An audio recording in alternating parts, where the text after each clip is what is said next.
So the score's tied. Trace Jackson Davis hits this beautiful bounce pass straight in the lane to Gary Payton Jr., who pump fakes. Franz bites on it. Nice little right hand layup. Magic go down the other way. Paolo, terrible, just pull up three. Clanks high off the As rim per as per usual, dude. Just not a great shot. Then the Warriors come back. Steph has the ball and just like dribbles in with the most beautiful, like kind of sweeping right hook layup to put them up by 4. Uh or is it 5? 5. I'll put them up 5 because they were up 1. Then Cole Anthony has the ball on the other end. Just dribbles, and then just those like pull up air balls it as per as well. as per. And then Also as per. yeah, just not good. And then Steph gets the ball, dude. First team likely, or at least second team all defense, Jalen Suggs on him. Yeah. And just like classic left wing where everybody loves to shoot it from. Step back, deep three, cashed it to kind of seal the game. So congrats. The Dubs for now pulled a half game ahead of the Rockets. We have to see what happens with the Rockets tonight, but Yeah. good finish to the Thanks game. for giving me that summary of the Warrior of my own team's game. You're welcome. Draymond got ejected too. I don't know. I did see. No, that's literally why I didn't watch. I saw that happen. I was like, do I? And I saw Steph crying after the ejection. I was like, do I really want to watch this? Like, I don't know. Bro, that therapist ain't doing shit. System therapist. System therapist. Yeah. Welcome back, episode 41 of the Spittin Hoops podcast. We're back after a 2-week break. I had the flu last week. I didn't want to be like Jordan in '97, so I didn't think I could put up a performance like that. I'm gonna be honest, or like Paul Pierce in the wheelchair. Yo. Depending on whose account you take, but, but yeah, we're back, episode 41. We're vibing. Probably gonna be a short podcast, just talking about the NBA today. Looking at some of the guys who are in playoff contention, looking at their futures. Anthony, how are we feeling? Didn't love what I saw from my home team. Yeah, Didn't love that at all. I forgot about that. Yeah, kind of a brutal like 68 to 38, and then we lost. So just some old habits. Not great. Whatever. We got the 1 seed locked up. So stay healthy, keep the good habits going. But feeling good, man. The West is turning it, I mean, has continued to turn into a dogfight. Insane. Loving this Clippers Pelicans kind of back and forth is going on. Loving the Mavs streaking. A lot of teams streaking that we'll get into. But yeah, dude, NBA is in a great place. How are you Dude, doing? NBA is lit. Except for my Warriors. I watch just about every other team than the Warriors. Like I can't watch the Warriors right now. It's just like the same old thing. Like so. Steph, please bail us out. Yeah, it's Draymond writing checks that Steph has to cash, you know. It's like cool. I don't even want to talk about them. Like Yeah. I guess we'll just hop right into the news. First thing before we get into actual NBA teams, we can talk about a G League team that's going to be going away, the G League Ignite. They announced that they're going to be folding. This is near and dear to my heart. I've actually been a very big fan of this team. I've been following them since their inception. Thought it was a great idea. And I thought if they supported it a little bit more, maybe we could have had a little bit more going on, you know? But they announced that they'll be folding some notable alumni of the team. Jonathan Kuminga, Jalen Green, Dyson Daniels, Marjon Beauchamp, Jaden Hardy, Scoot Henderson. These are all players who are either young stars for their team or play quality minutes for good teams. And so it's kind of disappointing, especially with Ron Holland and Matas Buzelis coming up this year. We're both going to be top 10 picks. I'm pretty sad to see it die out. They said they referenced the fact that, you know, the NCAA with the NIL, now that's like a lot of competition. And like, I get it, but I was hoping the G League's vision was going to be something bigger than just a college alternative, you know? So what's the issue with like So college? their model is that they started this before the NIL stuff got figured out, and they were paying players basically like $1 million to come play. And that was their thing. That's the NBA was like, come play in the G League for $1 million. We'll give you a bunch of support just like a G League team would, et cetera, et cetera, et cetera. But now now they're saying we don't really need a team like this because players can just go get NIL money in college.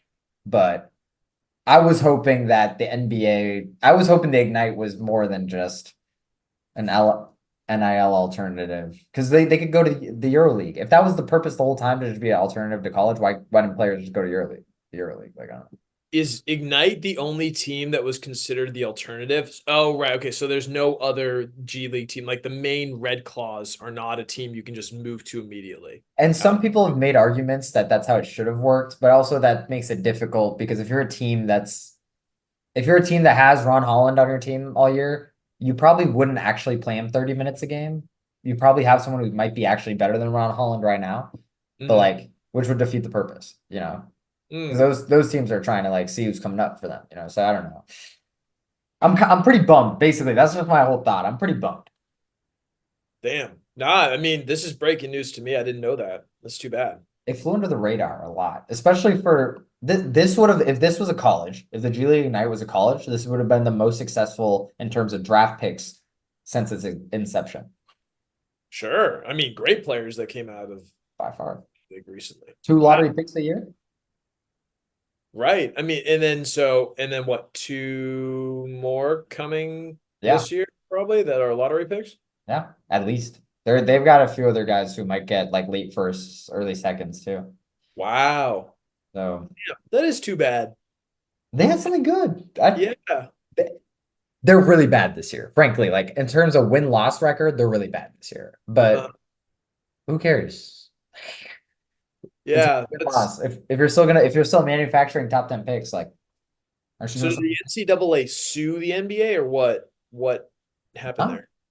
nothing. I think the NBA wasn't seeing return on investment, like in terms of cold hard cash, probably Uh, wasn't seeing return on investment because realistically, this team is probably losing a ton of money year on year. Like they're not tickets wise, they're not making back the money that the NBA puts in. yeah. But as a long-term investment, why is this not like I don't know. Right. It's not like the NBA is out of cash. Yeah. I'm kind No, of bummed. I don't know. that's too bad. And without this, we don't get like the Scoot versus Wemby series that we got at the beginning of last year. Remember? Without the Right. Ignite team, we don't get something like that. Because college teams aren't going and playing Mets 92 in Paris, you know? Right. And they're not paying Mets 92 to fly out to Durham, North Carolina to go play Duke. Like, I don't know. Right. Huh. Duke's my national championship prediction, by the way. Really? Do Yeah, we'll see. My bracket's so bad. you see the hat? Oof. All right. Little in-state rivalry from the state neither of us are from. Let's go. Yeah. I'm just like not a UNC fan. Actually, I guess I am actually. I can't say that on video that I'm not a UNC fan. People at work might come at me. Did you oh yeah, true. Wait, did you make a bracket? Who's your I didn't make a bracket. I honestly did not follow college basketball at all to the point where like yeah, I don't same? yeah. Total toss up. I I literally picked, like I picked Oakland to beat Kentucky. really? No. No. Okay, keep it a buck. Did you know that Oakland University wasn't in Oakland? That it's in Oh, that it's in Auburn Hills, Michigan, next to where the Pistons used to play? bro, that's like, oh yeah, I went to Miami, and then you find out it's Ohio. Miami, Ohio. So brutal. Oh, that's tough. Damn. RIP Ignite. Pouring out. Love them. Um, but speaking of guys that came out of the G League, out of Ignite, Jalen Green has been really leading a surge for one of the hottest teams in the NBA, who's on a 9-game winning streak, seemingly out of nowhere. The Houston Rockets, a team that started pretty well off. I think they were in the playoff hunt. I don't remember the exact record. It was like 19 and 13 or something like that. And then they went on a really bad streak. I think they went like 17 and 26. They were almost 9 games under 500. Now they are back to above 500 without, in my mind, and I think your mind too, the best player on their team, Şengün. Max, what is going on here? Dude, I don't know. It's like, yeah, it's the power of friendship. They all like combine. They're like, boom, Jock Landale's now gonna have like double doubles every night. And you're like, okay, like this sounds good, I guess. Like it works out. Really, there's been like four to five guys that I've been truly impressed with. Four guys if we don't count Jalen Green. Okay. Aaron Holiday, Jock Landale, Fred VanVleet, and Amen Thompson. So Amen Thompson specifically, if you followed him at the beginning of the year, he can't shoot. So like it's really weird when he's on the court figuring out lineups that work for him, how to best utilize him. Also, when other players play with a guard who can't shoot, there's always an adjustment period, frankly. And even though he can't shoot, is really good. He plays like 25 plus minutes a night. Him and his brother are like all NBA defenders already. It's like actually unbelievable. But Thompson like has a feel for the game where like he can get into these spaces into the paint, and it's like very impressive. And so they play him 25 minutes a game, even though he can't shoot. And they have other guys who they could play it instead. Tari Eason's been playing well too, but that's like someone who like in theory you could mess around with lineups and give Tari Eason more minutes and Amen Thompson less minutes, but Amen Thompson been too good. Aaron Holiday is playing like 25 minutes, 20 to 25 minutes a game during the stretch too. He's someone who's bounced around a ton, but he's been incredibly efficient during the stretch. I've always really liked him. I think he's shooting like 40% from three this year though. I'm like, okay, Aaron Holiday, like again, another guy with on a team with like Cam Whitmore and guys like that. I'm like, Aaron Holiday is the one who's like emerging and playing a lot of minutes.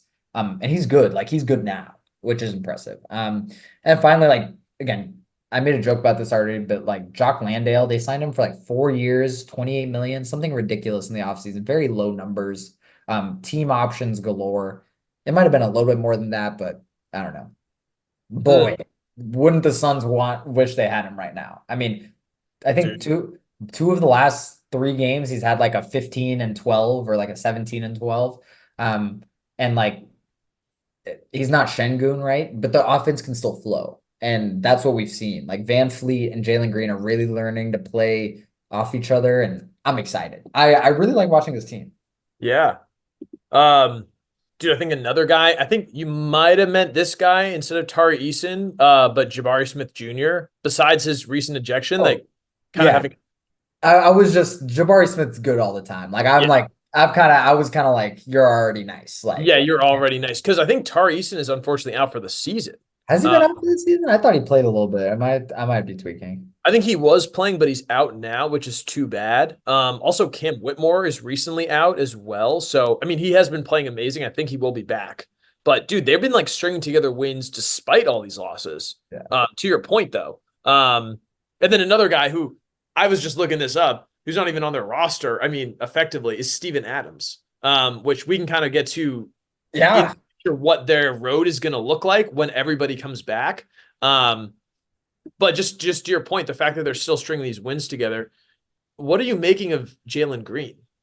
Dude, I'm excited. I mean, he's gone from like having flashes. You know, when we talk about young players, they're like, oh, yes, nice flashes. Like I like what he could be. But now it's like he has good stretches. Like right after the All-Star break, he went on a nutty stretch.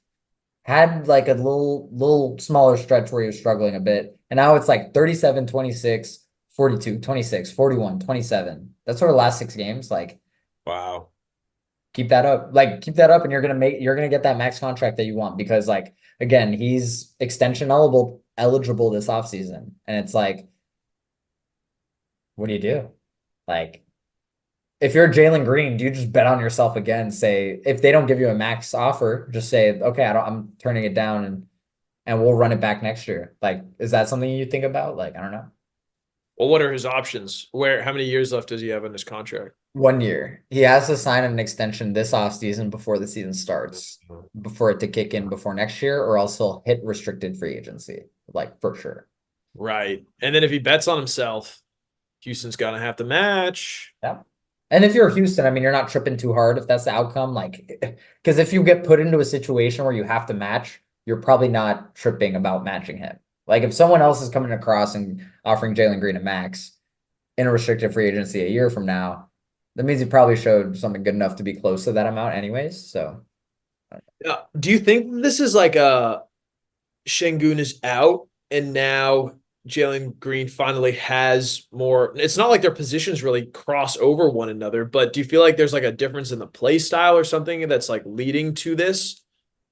that's a good question. Honestly, like, I didn't watch them enough while Şengün was in to see the differences. Right? Because right now Uh, I'm seeing a lot of like athleticism, a lot of yeah. movement, and They play faster for they play sure. yeah a lot faster. Like they're willing to get down on the break. Like Van Fleet and Jalen Green are willing to shoot a lot more. Because that's the thing when you have Şengün, that's another person you got to incorporate, another person you got to dump the ball into, another guy who's he's gonna drop 30, but like it's just another guy to play with. Um, and since they have so many good players, it's like they can cover for him in the meantime. They're obviously a better play. They're a better team with Şengün in, obviously, but Right, like right.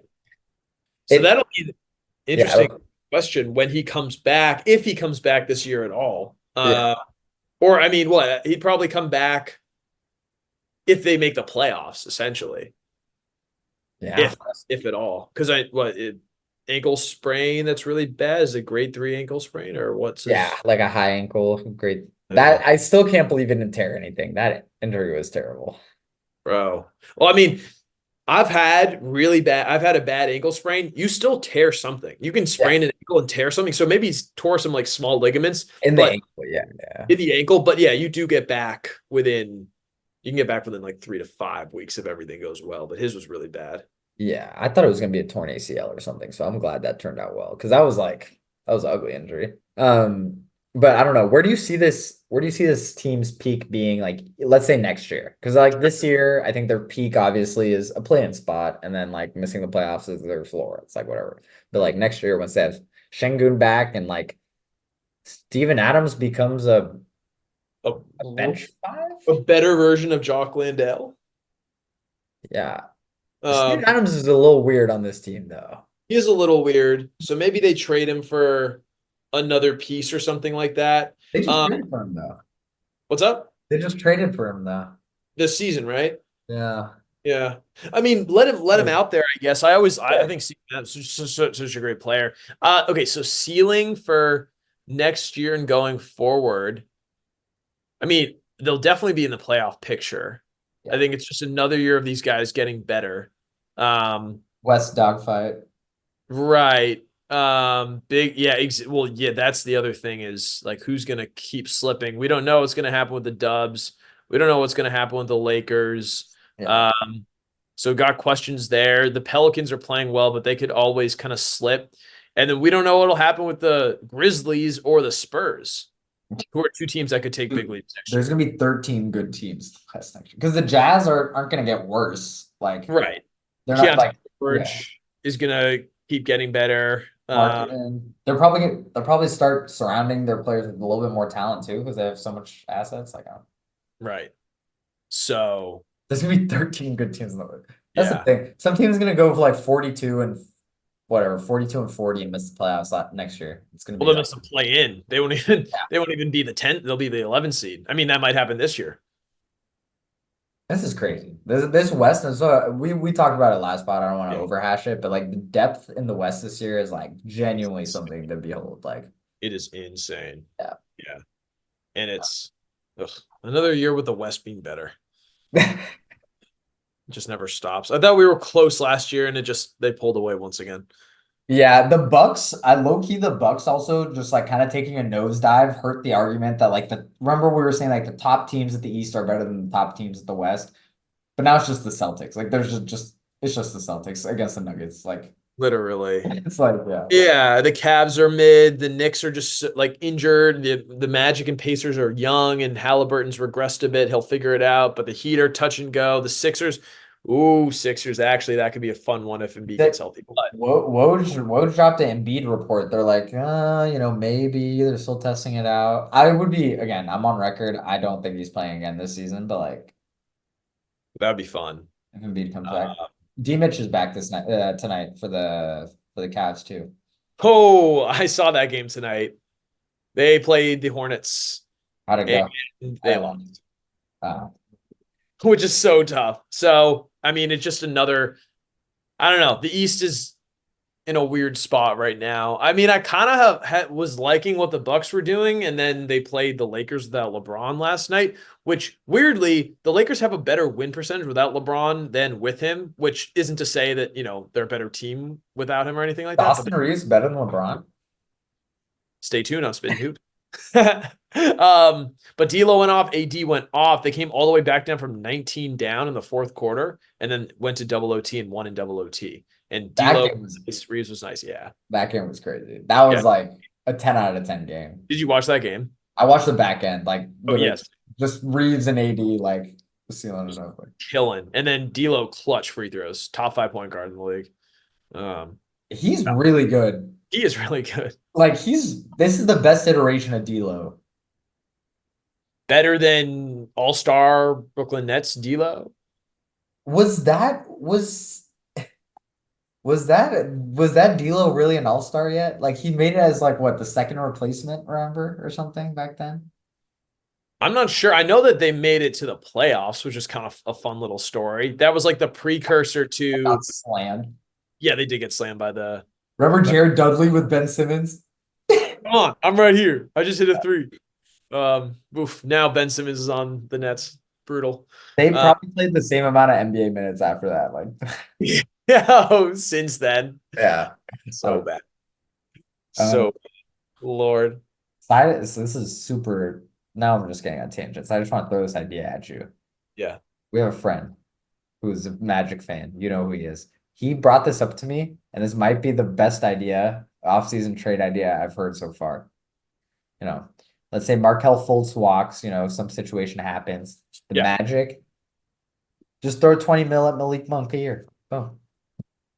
You know what? I actually was listening to Bill Simmons and Russillo podcast. And I guess great minds think alike because they literally said that exact player going to the Magic. He Uh, definitely got it. He definitely got it from that podcast, though.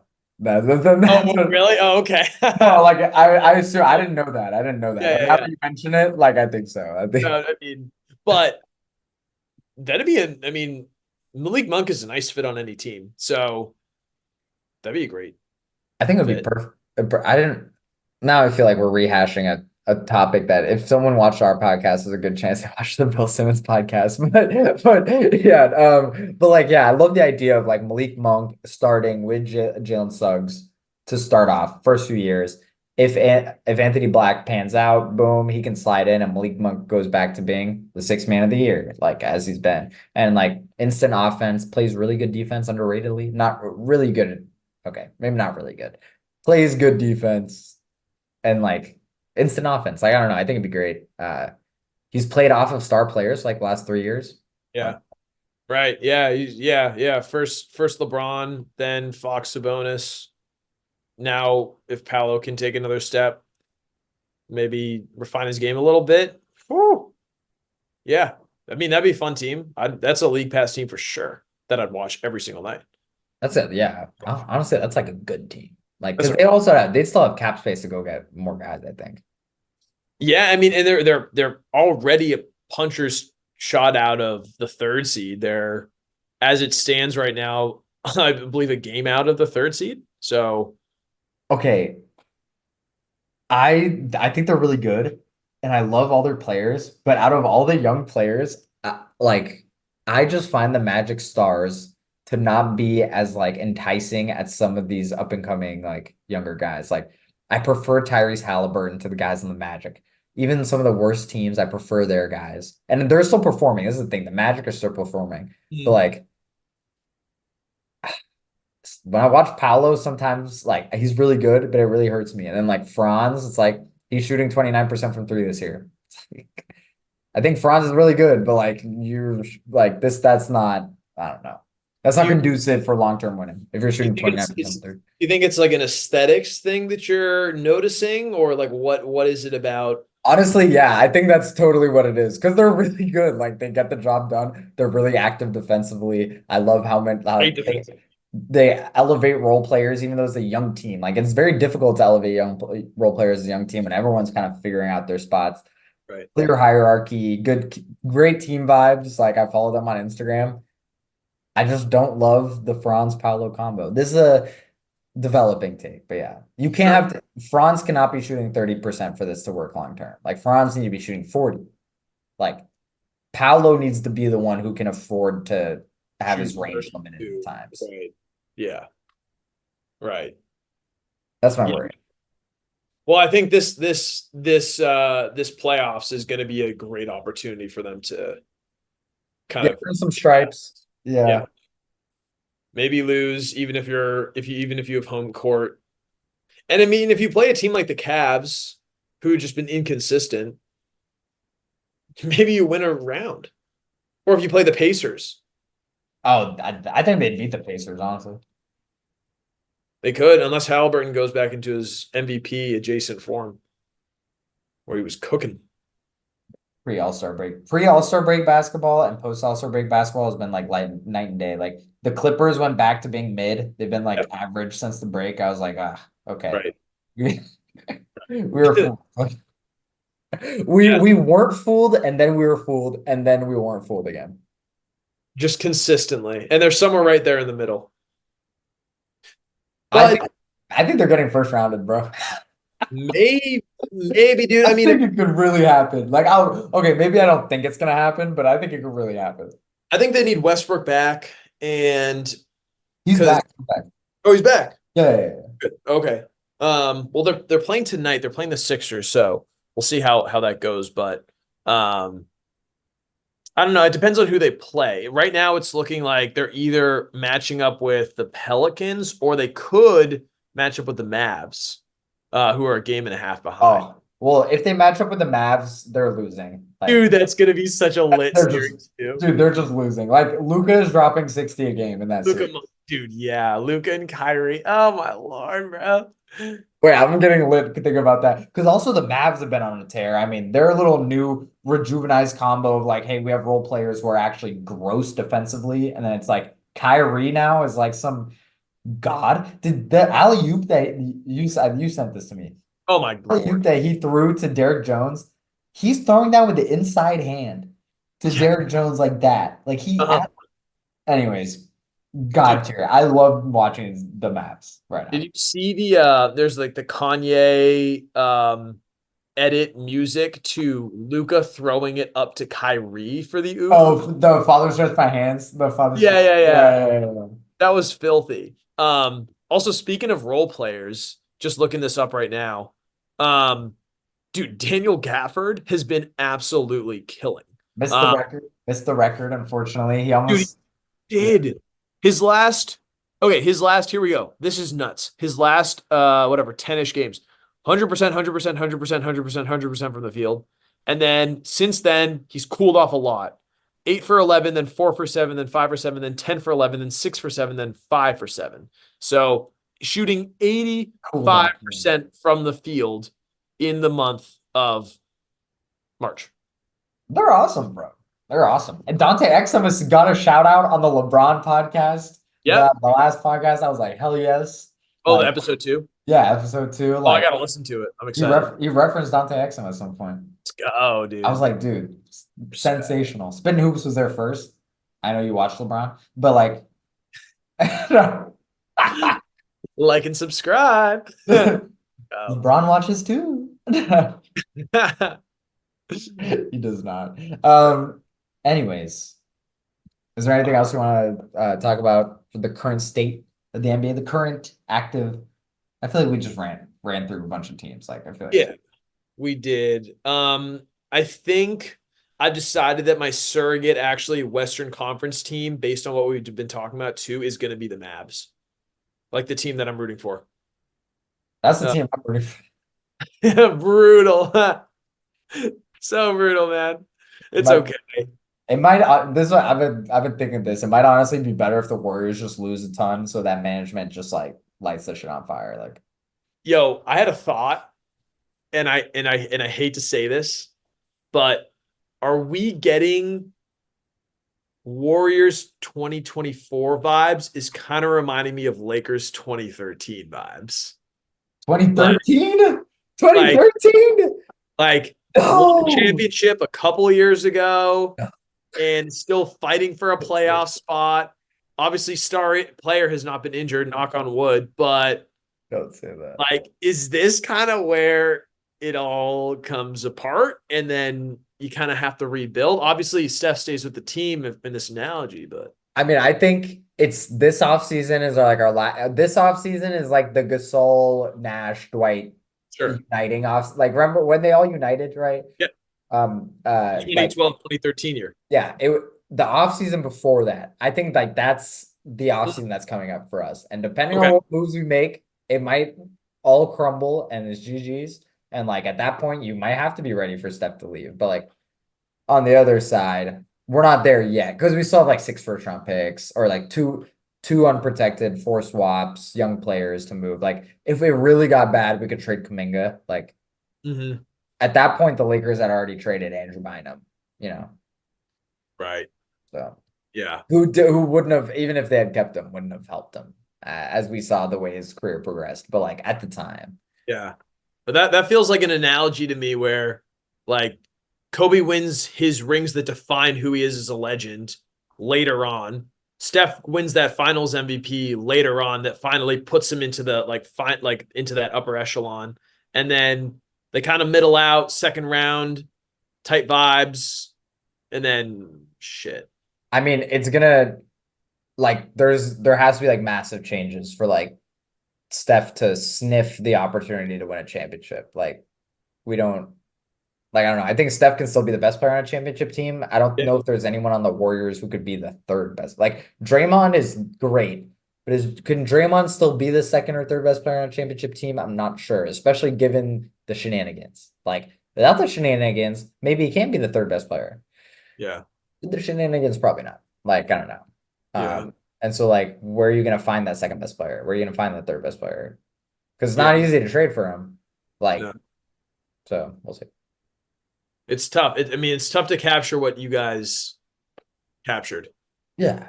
Um, And the thing is yeah. Again, I don't think we'll be bad just because we have no. like Kuminga, Podziemski, Moody. Like again, they didn't late those teams didn't have guys like this. Even the back end of the Bulls, even like Right. 99 Bulls didn't have like young guys like that. That doesn't mean the young guys are gonna take us to a championship. Like, Well, but I mean, it's less about if the Warriors were in the East, we're not having this conversation.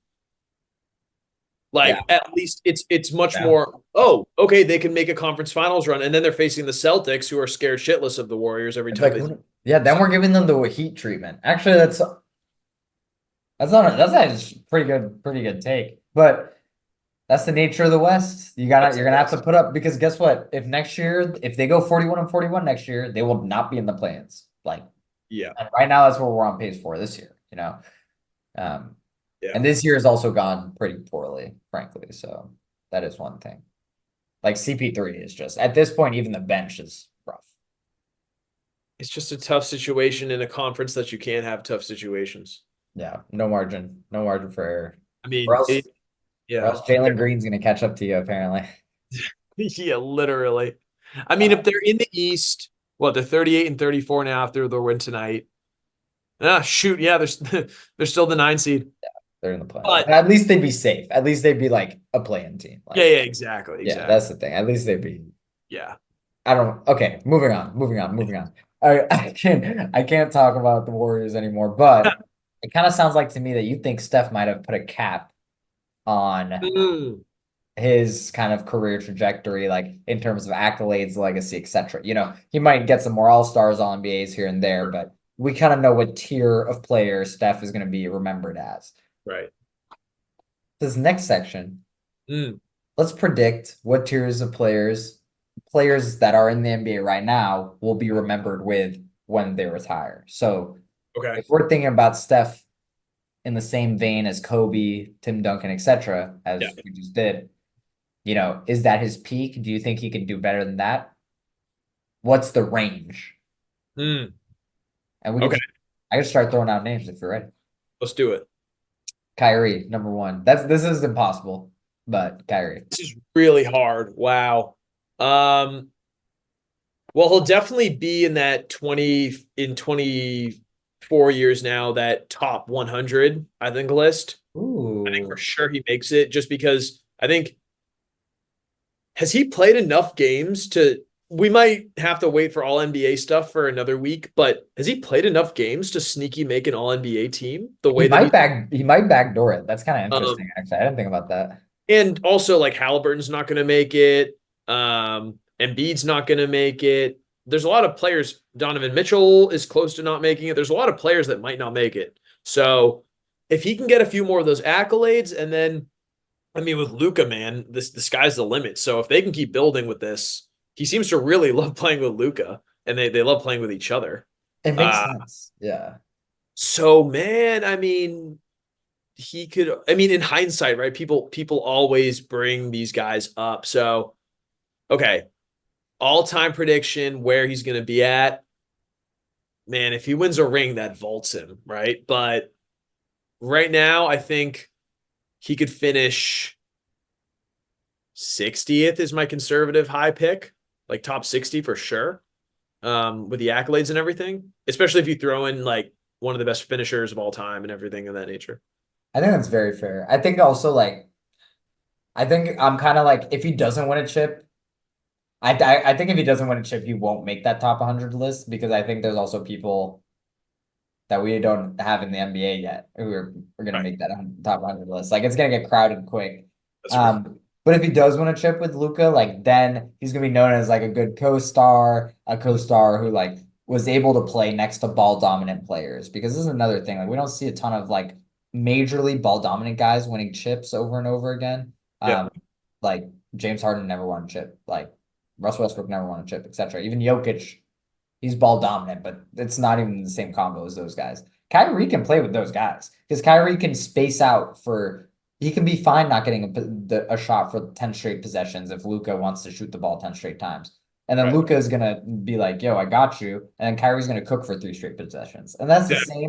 same dynamic that he had in Cleveland with LeBron. Right. Um, and so on one hand, if they do win a chip, it'll be remembered great. Like it's gonna be awesome. But if he doesn't, it's gonna be a little difficult. One chip, co-star, had some bad stops. Like I don't know. It might be difficult to sneak him into the top 100 list, but he'll be like well known, and he'll also be very influential. I think. Like I think people will remember Kyrie for a long time. Oh, definitely. Yeah. Kind of like that Tim Hardaway vibe. Yeah, all the players loved that. Like love Kyrie. Like you see him after even the Celtics players. Like I'll never forget. Like after as much beef as the fans had with Kyrie, it never seemed like one Celtics player disliked Kyrie. I've gotten a lot of flack from my Boston friends for this, but I like Kyrie. Like I'm over it. Like get over yourself, whatever. Yeah, he wasn't great for the Celtics and he stomped on Lucky, like put some sage in the air against in TD Garden. He got his ass whooping and we move like let's move on. Like we we paid him his punishment. Like let's just appreciate how great of a player he is and leave it be. Yeah, the off the court stuff, like Not great. that's different. But like I'm not gonna comment on that stuff. But like in terms of the on the court product and what he seems like he is in the locker room, seems great. Frankly, right now, Um, any else on Kyrie, and then I'm gonna throw a player your way. I'm good. I'm good on Kyrie. All right. Where do you think Embiid finishes? Ooh, Embiid. Bro, I don't think he's getting a chip. So that's like how I. Oh, So I don't think Embiid's getting a chip. I don't think okay. it matters. He's gonna be a top 100 player. He's gonna be the Barkley of this generation. Okay. Better, a little bit better. Yeah, top 25, top 30. I think he'll do that without winning a chip and without because he's not gonna get counting stats. He's not gonna get counting stats either because he's hurt so much. So Right. like, I think it's literally just gonna be like if you were there and watched Embiid, he was a top 5 player for like 10 straight years. Yeah. And like that's what we're all gonna think when he retires. And I think we'll be like, damn, like if we go down the list, there's not that many players you could say that for. Like Steve Nash won MVP twice. He wasn't a top 10 player for 10 straight years. Right. Yeah. Like so I don't know. That's kind of where I'm at. But if things go bad, like he needs to start making Eastern Conference Finals. That's the thing. Like I'm also assuming some sort of playoff progression. Even if I don't think he wins the chip, maybe he makes a chip. If he never makes the Eastern Conference Finals, everything I just said is like new. Like Guess where he ranks all time in NBA history in points per game? points per game. Yeah. Oh, per game, top 20. Yep. What is he averaging per game? 28 a game a career? No, that's Luca. Is he averaging 26 a game? 27 a game for his career? He's fourth all time in points per game. He's ahead of Elgin Baylor. He's ahead of KD. He's ahead of LeBron. He's averaging a hair under 28 per game. Luca's third all time. Ah, yeah, I remember the most active Luca. Yeah, I mean that's the thing. Like even if he doesn't get counting stats, like he'll That's crazy. Joel Embiid is number 4 all time in points per game. Yeah. That's actually kind of mind-blowing. That's a great stat. That's a fantastic stat. Oh, you know, era adjusted. But the thing is, Embiid's gonna avoid all era comparisons because he could have played in any era. Well, and if we want to talk about eras, right? Like the 60s was crazy era adjusted in terms of how many shots were going up and the pace of play was so much faster. And like that's why all the rebounders were averaging like 20 rebounds per game, 15 rebounds a game in their sleep. That's why you Uh, brought up Belgian Baylor. Like, yeah, right. Right. Exactly. Right. Okay, I see you. I think I'm with you, especially in terms of what his floor can be. Like it can easily be at the very lowest, probably top 40 player. Um, maybe like top 50. If he goes like if he goes a little bit like Drexler. yeah, right. But then if he does some kind of Dirk thing and finally wins a chip out of nowhere, Yeah, then he's top 20 easily all easy. time. Yeah. Then he's knocking out all the dudes who couldn't do it. Like, because that's the thing. He's gonna be with I think he'll be with the Sixers for the rest of his career, probably. So like, Likely. yeah. He's been on the Sixers for a long time. I just don't see him leaving. The team likes him too much. He likes the city too much. I Their hope management back isn't this. bad enough. Yeah. Yeah. Yeah. It's yeah, right. And they have a promising second co-star in Tyrese Maxey, who has not really proven to be able to carry a team the way like a Halliburton has, but Yeah. Yeah. a good co-star. Maybe not a second best player on a chip level quite yet. Like, let's see if you can prove it in the play-in. But I think he's good. I think he'll get there. I okay, feel pretty confident personally. But very good. like, 6'2" guard, Yeah, you're gonna get a few years of him being the a second option on a championship team potential. You're only gonna get a few years of that. Like, right. um, I don't know. Can I throw a name at you? So, Tatum. okay. Isn't Okay. impossible also, he's too young, but This is really tough. Okay, so he's made the Eastern Conference Finals, I think 4 or 5 times. He's made the finals once. He's been all NBA first team twice. He'll probably make all NBA first team again this year, even though people might have an issue with it. But I think he still will be. He's durable as hell. He's a great defender. Um, he's averaged around 27, 28 his last 5 seasons.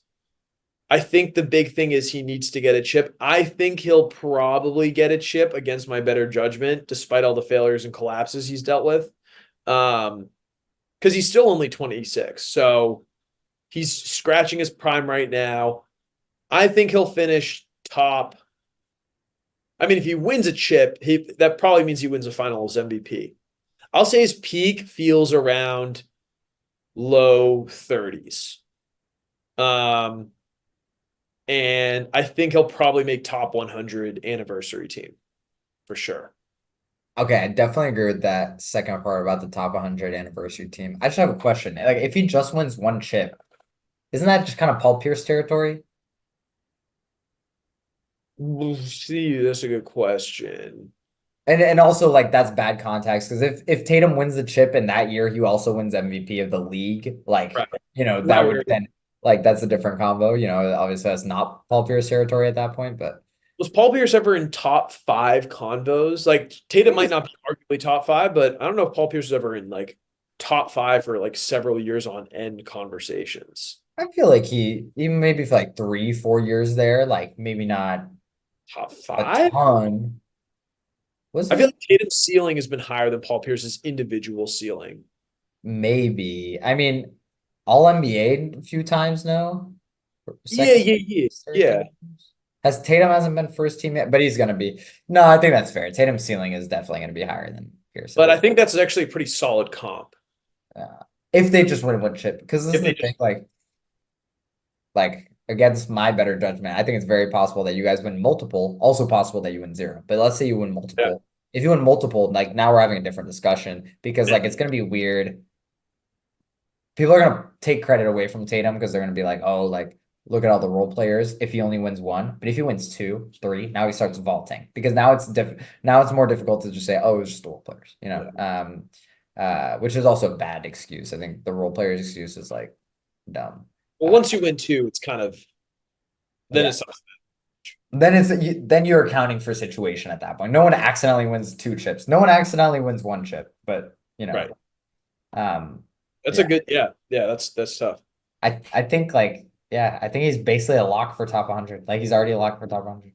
If he just Yeah. plays, he could not win a chip for the rest of his career and still be a lock for top 100. He's gonna get so many counting stats. He's gonna be top five player in the history of the Celtics when he retires. So Yeah.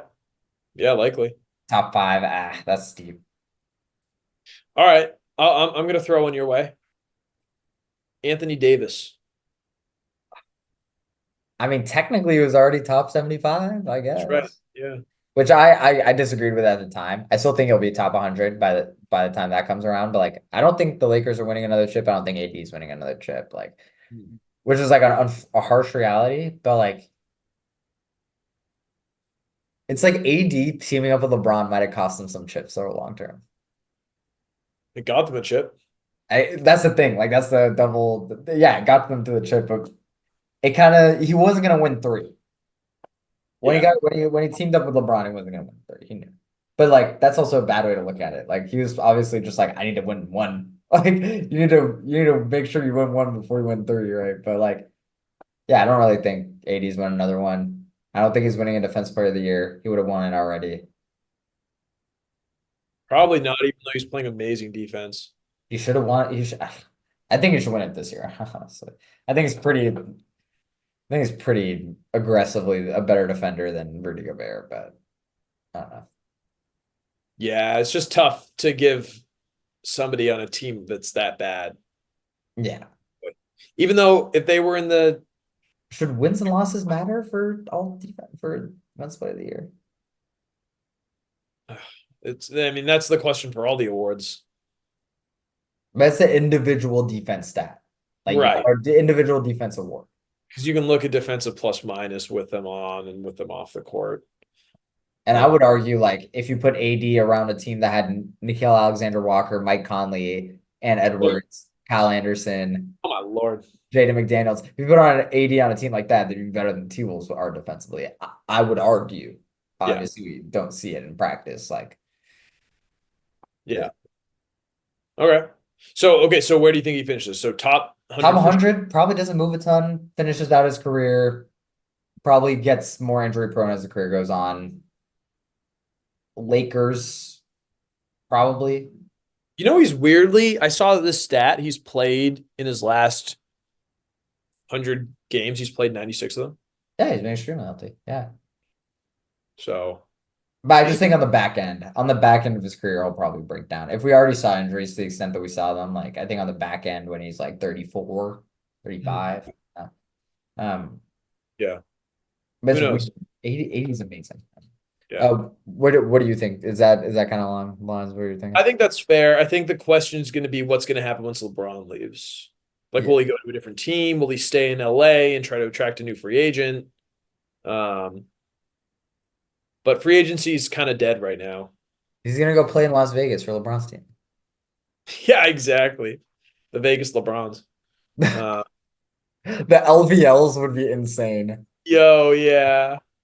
OVO and LVL. LVLs. Um, Well, yo, the Las Vegas Owls. You just started doing some OVO branding. That'd be kind of crazy. dude, FanDuel, DraftKings are all gonna hop on this Las Vegas team and just be like, we do not stand with who's that random Raptors player that is Wait, yeah, we totally buried the lead on probably the biggest NBA story. yeah. Yeah, so Jonte Porter has been betting on his own games, and we just didn't mention it. I swear we're not sponsored by a betting site. Yeah, so Jonte Porter came out, Woj, you tweeted this out of nowhere. The number one bets on DraftKings on January 20th and March 20th were Jonte Porter unders on the 3-point attempts. And DraftKings publishes these bets, like publishes this information for, their partners and for people betting with them actually, like which bets were the top winners, like, and Jonte Porter's bets started breaking a lot of money, and the NBA looked around and was like, all right, something's up here. Both games, he left the game or missed the game last second with an eye injury. He's suspended now, and yeah, I don't think he'll be in the NBA anymore. Yeah, it's a pretty goofy story. I saw a clip of him like accidentally hitting a three and then like being like, damn it. um, this is a tangent, but I feel like this kind of speaks to a bigger issue. You already made this joke, but the NBA does not stand for players in its own league involved in gambling. This statement has been brought to you by FanDuel. Yeah. Like you look at all every single game now, there's a spread. You look at it's sort of like telling somebody who's trying to get off alcohol and then they're just surrounded by bars. Like obviously it takes that individual accountability, but at the same time, if you're going to foster an environment that's supporting gambling, what do you expect is going to happen? So I mean, I think that just as an aside, I think I'm not going to tell people what to do with their money, but to encourage it to this extent and just to promote it so much, and then have that tiny little gambling help, call 1-800-gambling or whatever the fuck at the bottom. I think it's silly. I think it's stupid. Also, what are you doing? Like, you're not good enough to bet on yourself, bro. Like, I'm sorry, but you're not like Tobias Harris who could, who plays enough that he could be like, oh, okay, I'm gonna bet my under on 17 tonight. Where that's at least conceivable because he can just go 5 of 13 and score 15 points. This dude can't. Yeah, I mean, he's an idiot. He bet with the NBA affiliated partner on his own under. Or this is the thing. We don't actually know if he bet, if he made, had his friends bets, like etc. Like we don't know about that. Yeah. But yeah, pretty goofy situation. I agree. The game, the media conglomerates, the teams, the sponsors, the betting partners, it's all a little bit too close. I have no issue with sports betting. I think it should totally be legal, in my Yeah. opinion. But just because it's legal doesn't mean I need to see it on my TV 24/7. And honestly, that's the role of our federal government, to be honest. Because if laws don't change around sports betting, there's too much money in sports betting for people to ignore it, frankly. So Damn. Spitting politics, no. spitting bipartisanship, So, been teamwork. spitting the power of friendship. Yeah. uh, yeah. I Dude. mean, I don't know. Maybe he finishes top 100 all time. We'll see. Oh shit. Jonte Porter? Yeah, if he keeps hitting those unders. Yeah. Yeah. We'll see what happens with that. We'll keep it updated. Wait, I'll throw a name at you. Giannis? All right. I like this. And then I'm going to throw one more at you Okay, after okay. this. Um, Good one here. Giannis. Oh, Lord. Um, I think he wins one more. Um, which is tough, but I feel like there's just one more season where he'll get it, and he'll be one of those guys that happen to win like two rings, like weirdly 7 years apart for some reason. Um, so if he wins one more, I think he's probably done winning MVPs just because his name is so big and it's kind of boring. And I mean, what is he averaging this season? Like great numbers, but I think he's just expected to, oh my Lord, 30, 11, and 6 on 61% from the field. Yeah. The Um, most voter fatigue ever. the most rotor fatigue. If he goes on a sneaky run, and the Celtics do okay against the Bucks in the playoffs, but like say he beats the Bucks and then I mean, if we get into a Nuggets Bucks finals, this is a legacy conversation all of a sudden for a whole lot of guys. For a whole lot of guys. And then you have Jokic and Giannis who have both won two MVPs, and then they didn't win an MVP the season that they won the chip, battling it out for who's going to be the first big man from Europe to get that second ring. That's going to be a great storyline. But that aside, I think he wins two. And I think that puts him in that Hakeem, KD.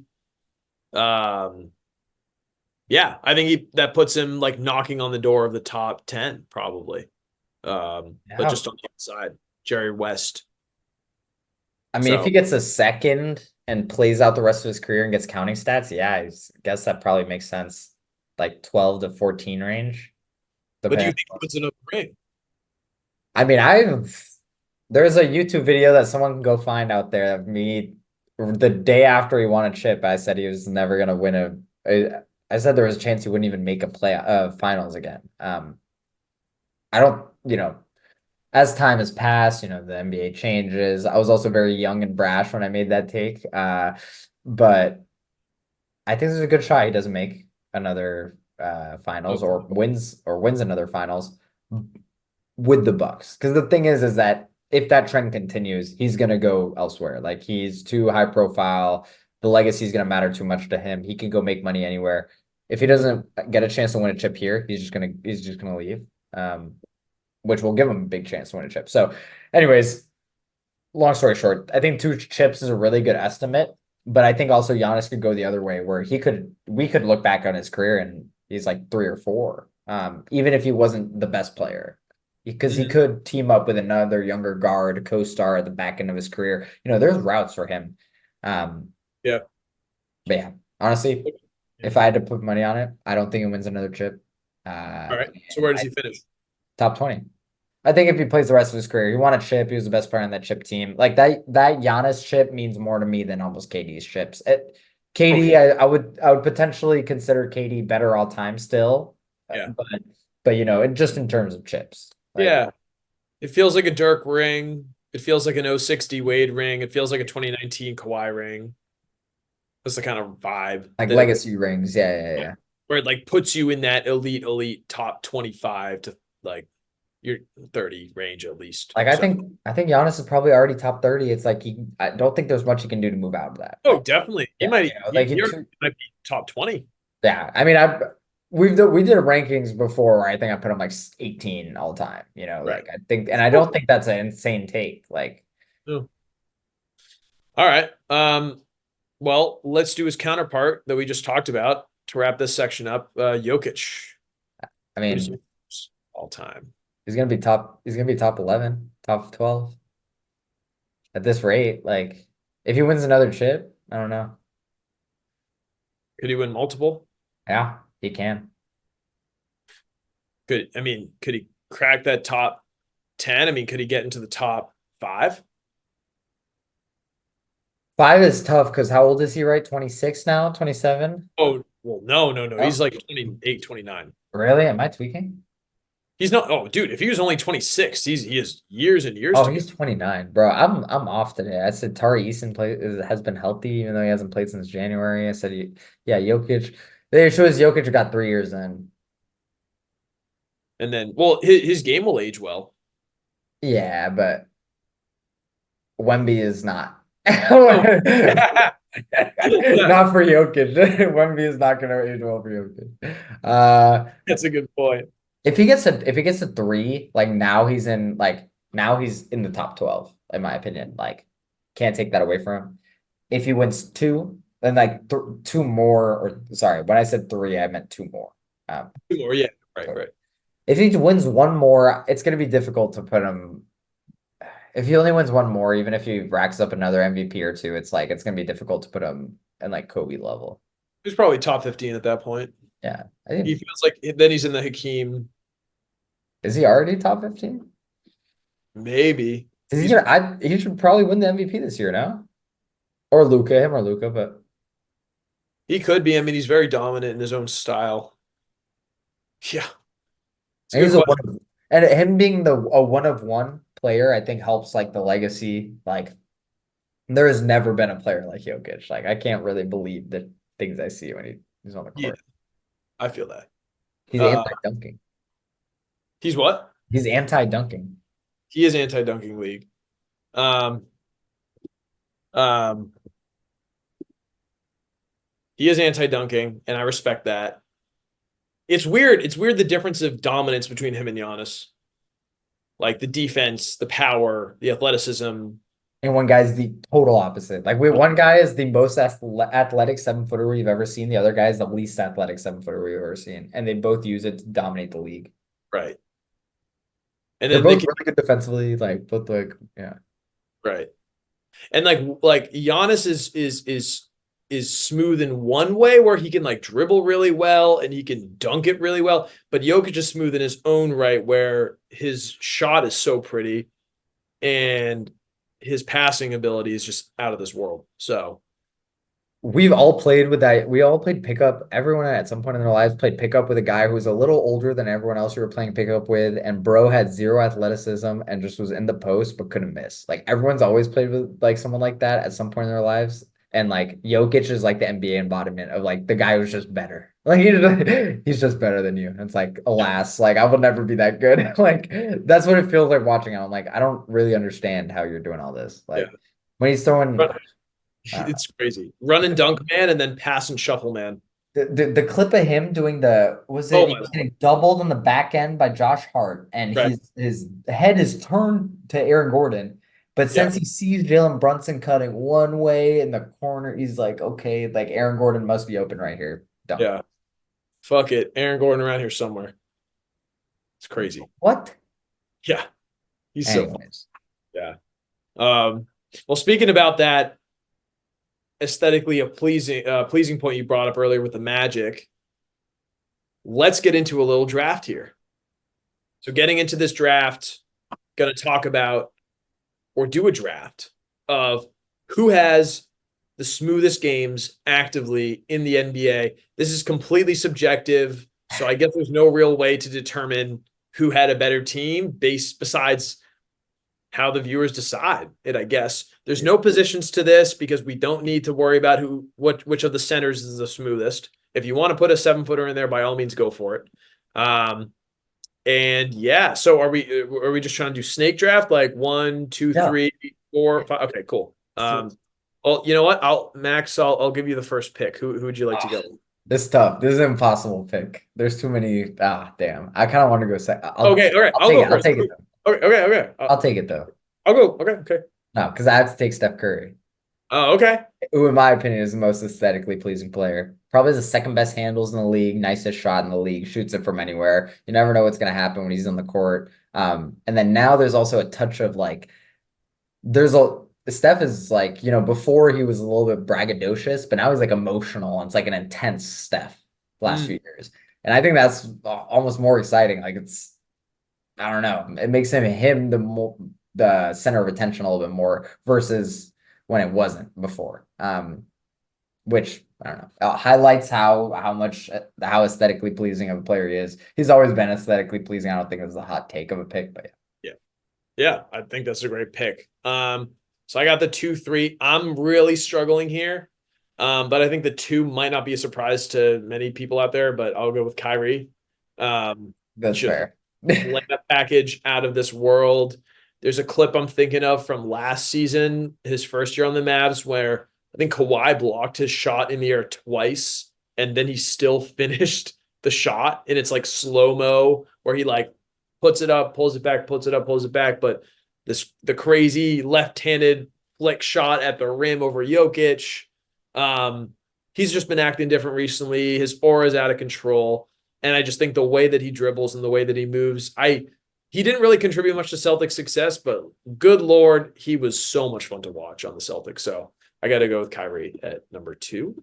Dribbling mastermind also does moves that we've like never seen before. Like I'll never forget, like it was 4 or 5 years ago when he was on the Cavs. But do you remember the Steph move where he had Steph and he put Oh, the ball down, he was on faked. the Celtics. Was he on the Celtics? Yeah, Where he yeah, did the right shimmy shoulder. Steph yeah, goes one way, shimmies back as if he's gonna go the other way. Steph starts following him the other way, and he still doesn't have the ball. Like yeah, he's blocking the ball, and then finally takes it the other way and just leaves Steph. Like that clip is absurd. Like it's to have the awareness that the moment you shimmy one way, you're gonna bring someone, so you need to cover the ball, bring it the other way. Like if you've seen that play, you know what I'm yeah, talking about. I think that encapsulates how beautiful of a player like Kyrie is. yeah, just unbelievable. Okay, I'm struggling here because you have two picks, and I feel like no matter what, one of these guys will be gone. But uh man, I'm struggling here. But I'm gonna go with Paul George. That was who I was gonna pick Okay. him for sure. Good, good. I'm glad that I got him then. Paul George, 6'8". Um, just it's hard to describe how good of a dribbler for his height he is, his ability to finish, his ability to pull up. Um, just the way that he looks on the court looks so smooth. He looks like he's always in control. Even if he's having bad shooting nights, his shooting form is amazing. And not to mention, he's even aesthetically pleasing on defense. I was literally about to say that too. Yeah. Right. Long arms when he was younger, the way that he could dunk it. So he has the power element too, that with these two guys are too short to really bring up like their power and their athleticism that Paul George has. Who knows what would have happened to this guy if he had not had that horrific injury in 2015, 16. But so I'll go with Paul George with my second pick.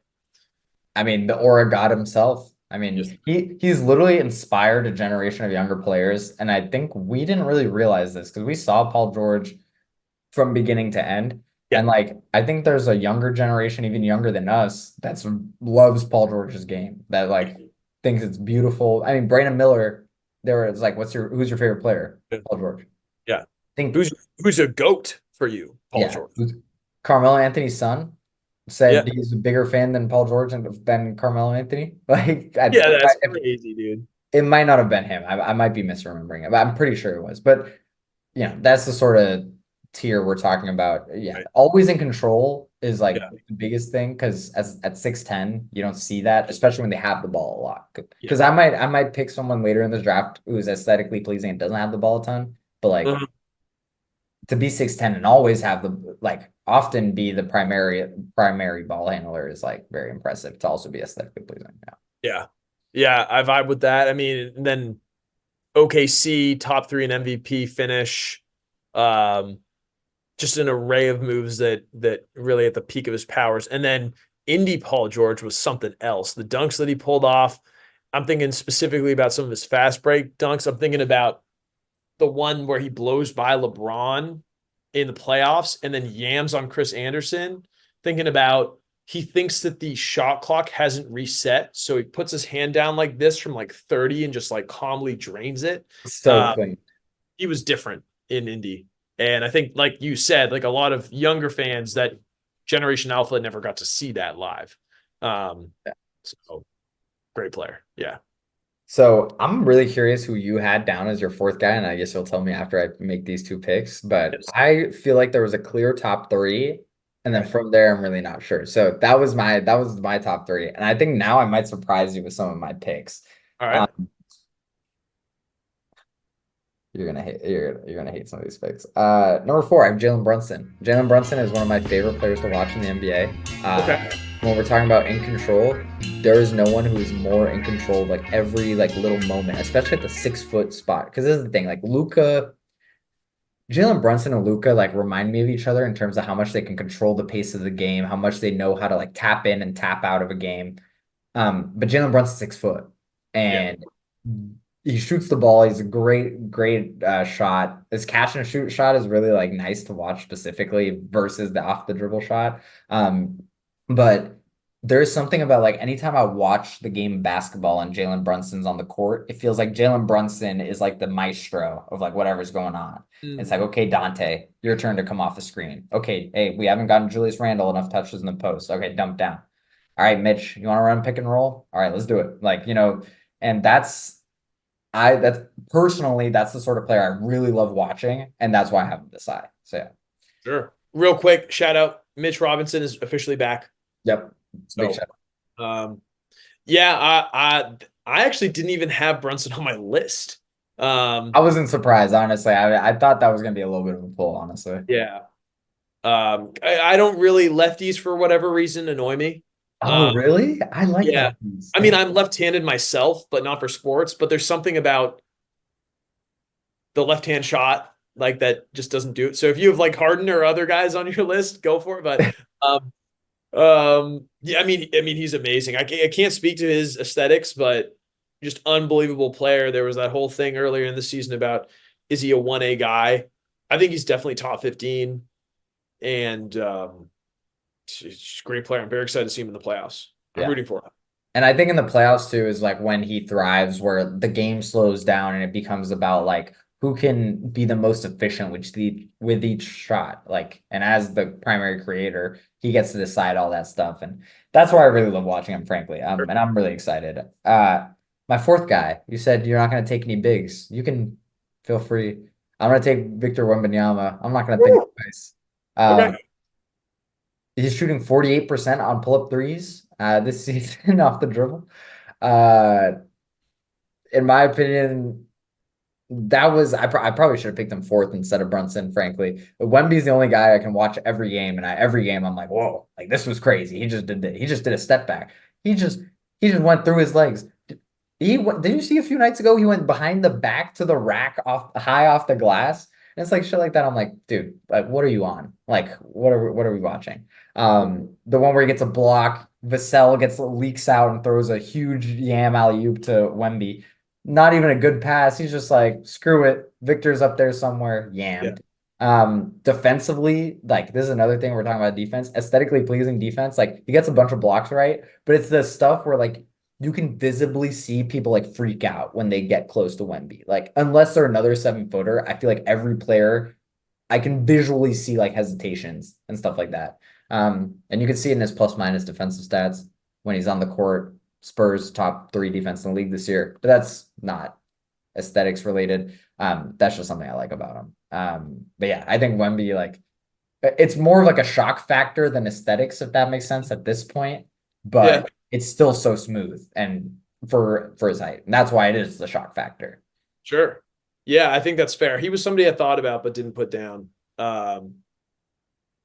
But I mean, everything you're saying. I mean, he just does stuff that we've never seen before every single night. So Yeah, I don't know. I don't. That's the thing. Like, if we're just talking pure aesthetics, you could argue that's not pure aesthetics. I would argue you got to factor. aesthetically, it's amazing to watch someone It. who's doing that stuff every night. Well, So and he's so deft on his feet in comparison exactly. to what you think somebody so tall. Like who is the Taco Fall was Yeah. his and did not move like this at all. So Even Bull. I mean, Bull yeah, gets like that was the limit. The lateral quickness is like the big difference between a guy like Bull and a guy like Wemby. Obviously, a lot of skill stuff, obviously, but I think that's the big difference too. And you see this 7'4" guy flying around the court on defense. I'm like, what am I sure, watching? Like, anyways, sure. yeah, Um, so you got Jalen, Steph, and Vic. So I have my 4 and 5 picks right now. yep. Ooh, okay. Oh, my third is a no-brainer for me, and I'm glad you didn't pick him. Jamal Murray. Oh, that's a great pick. Oh, I'm terrible for that. That's a great pick. For me, absolutely no-brainer. He was actually Oh, the first person I put down on my list, even though he's not my top pick. But this oh, just every single time he has a jump shot, especially when he's like coming off of a screen, it's it going looks in. so smooth. Yeah. He's got the arrow and the way he dribbles. The way he finishes some of those finishes he had in the bubble where he's going up and under and around finishing with his left hand. And then 30-point triple double in the finals, just absolutely amazing. A guy I trust, calm, steady. Maybe don't go on Instagram as frequently as you have to, but other than that, You just remember that too? yeah, one of the smoothest games in the league. So yeah, Jamal Murray. Um, I got nothing to add. That's a great pick. I purely forgot Jamal thank Murray, you, thank who you. is definitely one of I think he's probably the third best, most athletic player in the league. So he I might mean, he yeah, might be first. honestly, he might be. This is where it falls off and the subjectivity comes into it. I'm debating between two guys. Um, I won't even say the other guy I'm debating. I'm just gonna go into who I really like. Sneaky. I doubt you put him down. DeMar DeRozan. Oh, I'm a sneaky type guy Okay. like that. Okay, that's a great pick. I mean, I Uh, and for nothing else than the fact that this is just goes into his mid range game, like the way that he's able to manufacture a shot, regardless of the situation, is just unbelievable to me. And thinking about last season, he hasn't needed to evolve his 3-point game as much as other people would expect in order to still be effective. Still frequently see games where his box score shows 12 of 19 and zero 3-pointers attempted just consistently. And yet he had back-to-back games last year, game-winning buzzer beater threes, one like a running one-legged shot from deep, and then another one where he like fakes out one defender and just puts it up. He just has one of the purest mid-game sorry, mid-range games I've seen. So yeah, I'll go with Ever, DeMar. ever. Yeah, Yeah, honestly. So yeah, he's my fourth pick. great pick. Yeah, I think that's a personal preference pick, but I thought about Demari's on my short list. Hmm. I think it's a sneaky great pick. Has always had that bag. That bag will never get old to watch. Even in San Antonio, where they told him to stop shooting it as much and made him Yeah. a little bit more of an all-around player, he still had that bag, and it was great to watch. And now, I mean, the Bulls got no one else, so Yeah. uh, yeah. Exactly. So I'm gonna go back to back. Yep. Is me my 4-5. Yep. Um, I just blanked out on some. Oh yeah, now I remember. Okay, so my 4-5. I'll just say my four first. Devin Booker, another one of my favorite. He was on my list. Yeah. My last guy is definitely Rogue and was not on your list, I don't think. But Devin Okay. Booker, I was pretty sure was going to be on your list. Uh, Small guard who can just get to the rack every time and shoots free throws and fights and plays hard, like really, really hard. Even defensively, it feels like he's better defender than he actually is, just because he's trying so hard, even at his height and whatnot. He talks crap all the time. You know, when he flopped that one time, they got the call. He looked up to the camera. He said, "That's not Lucas special." Like stuff like that. Like, Yeah. and then not to mention the way he plays the game. I mean, he's dropping 40 a night whenever he wants, controlling the pace of play. He could be the only offensive player on his team to drop 40 efficiently somehow. I don't know how, but yeah, it is what it is. Yeah. Great pick. Um, he was somebody I was thinking about.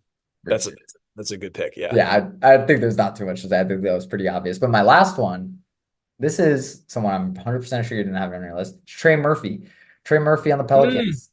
In my opinion, he probably has the prettiest jump shot in the league right now out of players who are above average. Sorry, Clay Thompson. No, I'm Yeah. playing. Clay's an above average player. I'm sorry. But Trey Murphy, a little bit overrated defensively right now, but aesthetics, we'll move that. We'll pretend defense doesn't matter in aesthetics right now. Probably the nicest jump shot. Shoots it from deep. His movement at 6'10", because he's like 6'9", 6'10", right? When he moves off ball, it's you almost like it's very impressive because there's a lot of lateral quickness. Dunk contest last year. Also has got a great array of dunks, which go under the radar because he can shoot the ball so well, because he's such a great deep 3-point shooter. Um, and on the Pelicans specifically, the way they play when they have like BI and Zion and CJ, who are all trying to have the ball and create a little bit, there's something visual that happens where you can just see how much Trey Murphy just pulls the defense. He can stand 30 feet away from the basket. And since he's just such a threatening shooter, and that team doesn't have a bunch of other ones either, outside of like Jordan Hawkins, etc., who doesn't play a ton. Like visually, it's really fun to watch Trey Murphy. Like I'll watch those Pelicans games just like I'm just watching Trey Murphy. So That's a great shout. And he was not on my list. yeah. Uh, I kind of assume it's so rogue, but it's just someone I love watching. that is Rogue. But that's a great pick. Man. All right. So I have four guys on my list, a couple of obvious ones. Man, I'm struggling here, but who should I go with? You know what? I'll save the honorable mentions for after. I'm gonna go with Tatum. Okay. I'm gonna go. I got to go with my guy. Just uh, when he's on, the second he lets that thing go, it's just swishing through the net. The array of moves that he has in the post is unbelievable, and he's still working on that. I don't love how often he forces some bad shots, especially in tight games, but his ability to get where he wants when he wants is unbelievable. His finishing ability has really improved recently with both hands over the last couple of years. And yeah, I just think, especially when he's on, he has such a tight dribble. especially for his height. Yes. Like he's 6'10". Yes. Um, and again, like that rangy wing that kind of gives Paul George vibes. So yeah, I'll go with Tatum. I think that's a great pick. There's like the moves that are so like ingrained in my head of like Tatum on like, the back left arc, and he's hitting like a three dribble combo, boom, boom, boom, step back, cash. Like those moves from Tatum are like so aesthetically pleasing. I think that's a great pick actually. And when he's playing well, he's great to watch, just like all these guys, right? So it's like, we're not taking him at his worst. Like I'm not taking Trey Murphy at his worst and being like, this is great, So when Tatum's at his best, I mean, he's just great to watch. He was on my list. But I literally just wanted to pick Trey Murphy. I was picking between Trey Murphy, AD, and Tatum. Okay. Oh, you Love say watching Katie? AD. Oh, Love AD. watching AD.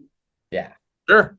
And he floats. I know he's still big. He still floats. He still Yeah. floats across the court. Like I think Jokic could have been another big guy there, yeah. just like the smoothness of his passes and stuff. Oh, 100%. Yeah. Um, there were some other guys like I don't know. Is Ish Smith still in the league? He's another guy that could be on there. I put Um, Amen Thompson's on my short list on my little notepad. Yeah. Anybody else that you got on your short list? No, that was pretty much everyone.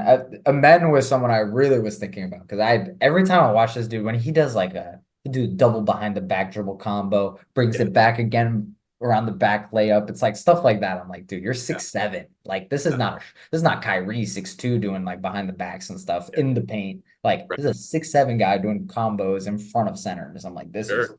so. I really like watching Amen Thompson play, but I can't get past the jump shot. Yeah. I can't get that's not aesthetically pleasing. Kind of need all of it. Exactly. Yeah. Some other guys quickly that I had Dame, Yeah. uh, Cam Thomas. Oh, good. Got out. Just BI. I actually had two. I think Mm. just very silky game. D Low, I think has a great game, and then Jaden Hardy on the Mavs. Yes. Yeah, that's such a good pick. That's such a good pick, Jaden Hardy. I love watching him play. In the playoffs last year, or was it 2 years ago? Fantastic. He had a great, especially he had a really good end of the regular season last year. Last year, that's what I'm thinking of. I was like, I can't remember, but So he's got range. Is he Ignite? Is he Ignite guy? is he Yeah, I think he is. Ignite alum? Yeah, he is. Shout out. Yeah, there we go. Another guy. Yeah, that's right. You put him on your list. Yeah, that's right. All right. So just to recap, you got Brunson, Steph, Vic, D Book, and Trey Murphy. I got Kyrie, Paul George, Jamal Murray, DeMar, and Jason Tatum. So Pretty good list. Pretty good list. We'll have to let the viewers decide. like and subscribe and tell us who Yeah. wants. If you voted for Anthony, you hate Steph Curry, and that's just what it is. Like, And if you voted for Max, there's a lot of guards that you do not think are smooth. So figure it out. Man, we said we were going to do 45 minutes. yeah, we capped to ourselves. Yeah, Anthony rolled up. I rolled up a little late. We were about to record. We're like, it's a short pod. We don't got too much to talk about. And as the NBA does, there's always too much to talk about. We're literally, I mean, we forgot Jonte Porter got suspended.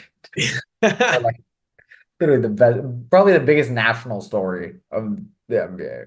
Real. Yeah. Hey, but guys, we'll be back in hopefully the next week. We're both super busy, high achieving professionals outside of spitting hoops. But we got a lot of stuff to talk about. Award season is coming up. Only got a couple more weeks until the playoff picture is truly solidified. So we'll be able to give you guys some potential predictions for what's going to happen. Who knows? Important injuries, things of that nature. So, Max, anything that you got to say? Or Yeah, just keep your YouTube bandwidth open because during the playoffs, that's when we do way too many podcasts. So we're gonna get into it and we're gonna find time. We're gonna be on one for sure. And so keep that Spotify, keep that YouTube going. Love y'all. Thank you for continuing to listen to us. Happy episode 41, the Dirk Nowitzki number. We'll be at 42 soon enough. Y'all take it easy. Okay. you didn't hit them with the "We'll be here spinning hoops." Hey guys, guess where we'll be? Here on an all new episode of Spittin' Hoops. Peace out. Come on.